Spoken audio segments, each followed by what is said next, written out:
Hi, so I'm Kim Hastreiter, and I'm sitting here in my office in Washington Square Park. It's on a pretty cold day. This has been my workaround since last spring when COVID hit New York, and I live on Washington Square Park. I've always loved Washington Square Park. And when we became locked down,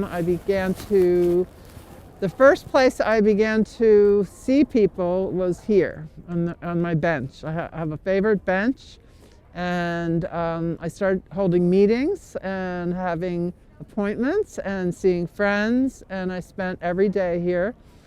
And my nephew, Max Rippon, who lives in LA, I asked him to make me a sign. So I kind of like worked with him, and this is the sign he made. So I ended up doing this publication that's just came out a few weeks ago. It's called The New Now.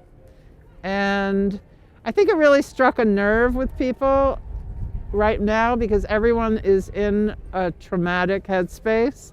And I think it was very comforting to people to kind of see what other people are thinking now. And it humanized everything and made people feel less alone. A lot of people have said that it made them feel less alone. And for me, it like helped me get through it for sure, because I'm a workaholic and I love doing it. It was inspiring. And I even met new people when I did it. So I love that I made all these new friends.